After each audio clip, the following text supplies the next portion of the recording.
किसी ने बड़ी अच्छी बात कही थी कि एक साल कितना महत्वपूर्ण होता है, यह उस आदमी से जाकर पूछिए जिसकी परीक्षा खराब हो गई हो। उसको एक साल के लिए फिर इंतजार करना होगा। एक महीना कितना महत्वपूर्ण है, यह आप उस मां से जाकर पूछिए जिसने 9 महीने के बदले में 8 महीने में ही बच्चा जन्म दिया। कितना महत्वपूर्ण है एक महीना। एक सप्ताह कितना महत्वपूर्ण है, यह आप उससे जाकर मिलकर पूछिए जो किसी अखबार का संपादक है, एडिटोरियल लिखता है और उसका संपादकीय खराब हो गया। नमस्कार मित्रों, एक बार फिर आपके समक्ष प्रस्तुत हूं। मेरा नाम प्रियंवद और आपसे रूबरू हूं। हमारे जीवन में बहुत सारी घटनाएं रोज गुजरती हैं और उनमें से कुछ ऐसी होती है जो अमिट छाप छोड़ जाती है। सच पूछिए तो आपको जश्न भी मिलता है, आनंद भी आता है। वह घटना आपको गंभीरता भी दिलाती है और कभी कभी तो एक बड़ा संदेश दे जाती है। अभी इस सप्ताह ही मेरा जन्मदिन था, 18 सितंबर को, और जन्मदिन के दिन रात से ही ढेर सारी बधाइयां, लोगों का प्यार, स्नेह, वर्षाएं उसकी होती रहे। सौभाग्यशाली रहा। इतने सारे लोग, हजारों लोग, मित्र, सारे फॉलोअर्स, रिश्तेदार और ऊपर वाले भी। तो मजा तो बहुत आया, लेकिन कहीं न कहीं से उसने कई संदेश भी दिए और उसमें से जो सबसे बड़ा संदेश था वह समय का महत्व था। यह जन्मदिन हर साल आता है, हम खुश होते हैं, वर्ष गुजरता है, कहीं न कहीं से घटता भी है। ईश्वर ने जिंदगी एक निश्चित समय तक के लिए दी है और जैसे बैंक से आप पैसे निकालते हैं, खर्च करते हैं, तो समय भी एक बैंक की तरह आपके साथ जुड़ा हुआ है जिससे हर वर्ष खर्च होता है। आप कैसे खर्च करते हैं यह सब तो आप पर निर्भर करता है। और वह एक बड़ा संदेश दे जाता है कि क्या आपने समय की महत्ता समझी, क्या आपने वह किया जिसके लिए आप यहां आए थे। और यह कालचक्र लगातार चलता रहा, कोई नई बात नहीं है। हमारे धर्म ग्रंथों में, पुराणों में भी हजारों वर्षों को समय से ही नापा गया है। सतयुग, कलयुग, द्वापर युग, त्रेता युग, आप जानते हैं। या इतिहास में हजारों वर्षों को सदी, शताब्दी, सदियों में बांटा गया है। पूरा वर्ष, महीने, दिन और घंटे में, सप्ताह में, सेकंड में बटा हुआ है। तो यह तो चलता ही रहता है। लेकिन आपकी जिंदगी में इस समय का कैसे महत्व रहा और आपने समय की कैसे महत्ता दी, आप समय का उपयोग कैसे किए, ये एक बड़ा सार्थक विचार है और इस पर सबको गंभीरता से विचार करना चाहिए। किसी ने बड़ी अच्छी बात कही थी और एक फिल्म आई थी, नमक हराम, शायद आनंद फिल्म आई थी, जिसमें अमिताभ को राजेश खन्ना कहता है कि मुशाय बाबू, जिंदगी लंबी नहीं बड़ी होनी चाहिए। मेरा यह कहना है कि जिंदगी लंबी भी होनी चाहिए लेकिन बड़ी तो जरूर होनी चाहिए। और बड़ी होने का मतलब है आपने कितना सदुपयोग किया, कितने सार्थक आप रहे जिंदगी में। आपने वो सब सुख भोगा जिसको पैसे से किया जाता है, यानी आप यशस्वी बने, पद पाए, प्रोन्नति लिए। जीवन में जो भी भगवान ने बनाया है उन सबों को आपने भोगा भी। आपने जीवन ठीक से जिया भी, जिसको क्वालिटी लाइफ कहते हैं। आपने क्षणों का आनंद लिया, मुसाफरी का आनंद भी लिया और फिर आपने बहुत सारे लोगों के जीवन पर छाप भी छोड़ी।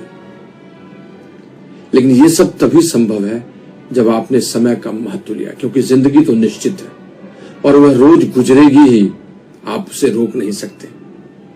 और समय का महत्व अगर आपने नहीं समझा तो जिंदगी कितनी तेजी से गुजर जाएगी, आप हाथ मलते रहेंगे। किसी ने बड़ी अच्छी बात कही थी कि एक साल कितना महत्वपूर्ण होता है, यह उस आदमी से जाकर पूछिए जिसकी परीक्षा खराब हो गई हो। उसको एक साल के लिए फिर इंतजार करना होगा। एक महीना कितना महत्वपूर्ण है, यह आप उस मां से जाकर पूछिए जिसने 9 महीने के बदले में 8 महीने में ही बच्चा जन्म दिया। कितना महत्वपूर्ण है एक महीना। एक सप्ताह कितना महत्वपूर्ण है, यह आप उससे जाकर मिलकर पूछिए जो किसी अखबार का संपादक है, एडिटोरियल लिखता है और उसका संपादकीय खराब हो गया। वैसे ही किसी के लिए एक दिन, एक घंटा, एक सेकंड और शायद एक सेकंड का 100वां सेकंड। हमारी इतनी महान धाविका पीटी उषा एक सेकंड के कितने छोटे भाग से चूक गई थी ओलंपिक में पदक। आज भी हम दिल में सोचते हैं। तो समय तो इतना महत्वपूर्ण है, लेकिन हम लेते उसे किस रूप में, यह बहुत महत्वपूर्ण है। दोस्त, समय को अगर ठीक से समझना है तो आपको कुछ बातों पर ध्यान रखना चाहिए।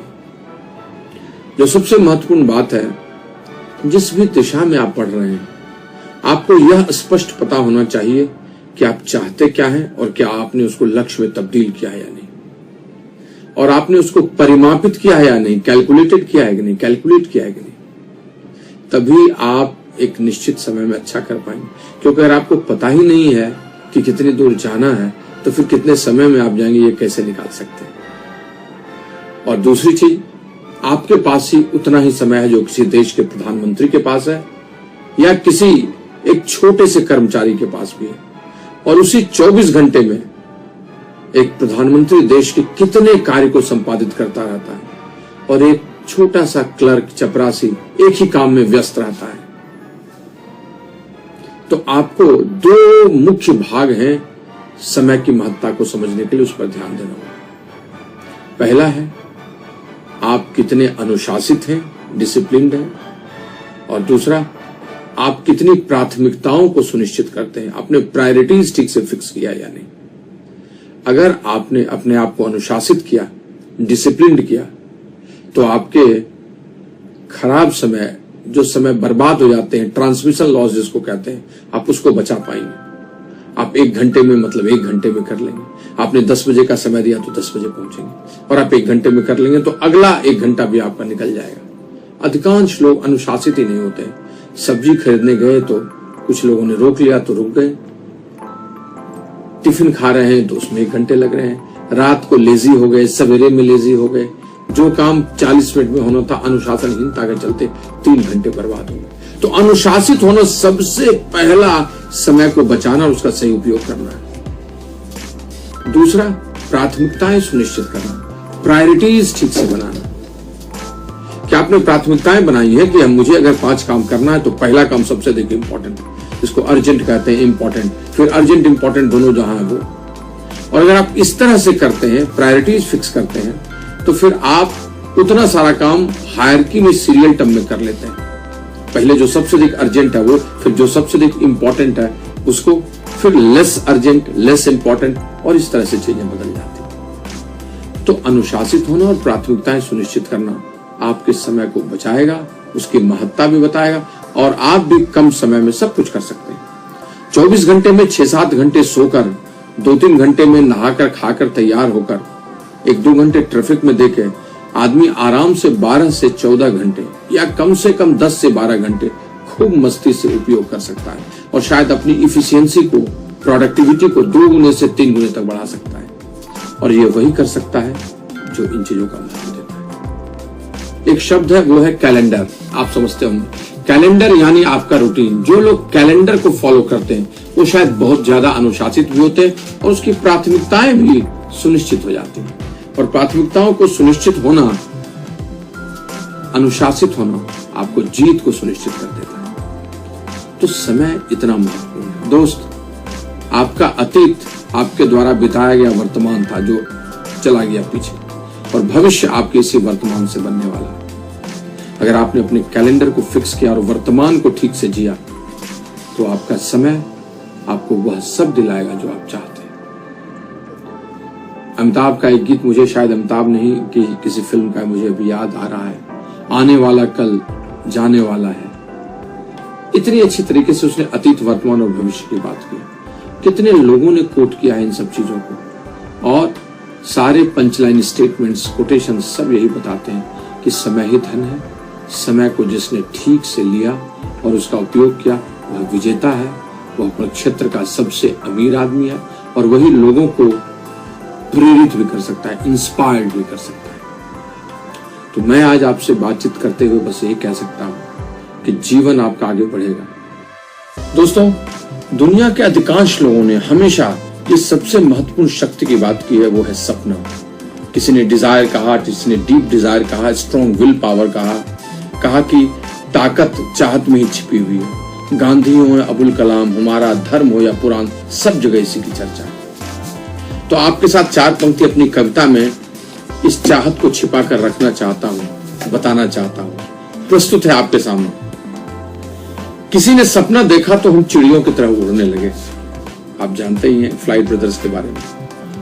किसी ने सपना देखा तो हम चिड़ियों की तरह उड़ने लगे। किसी ने चाहत की तो हजारों मील समंदर में हम तैरने लगे। जहाज का निर्माण। किसी ने सपना देखा तो हम चिड़ियों की तरह उड़ने लगे। किसी ने चाहत की तो हजारों मील समंदर में हम तैरने लगे। किसी ने सपना देखा तो हर घर में रोशनी फैल गई, और किसी ने चाहत की तो मोबाइल हाथ का मैल हो गई। किसी ने सपना देखा तो देश आजाद हो गया, गांधी बाबा। किसी ने सपना देखा तो देश आजाद हो गया, और किसी ने चाहत की तो रेगिस्तान में भी लास वेगास आबाद हो गया। फ्रेंड्स, ताकत समझिए, सब आपके ही डीप डिजायर में छिपा हुआ है। वहीं से सफलता का दरवाजा खुल जाएगा।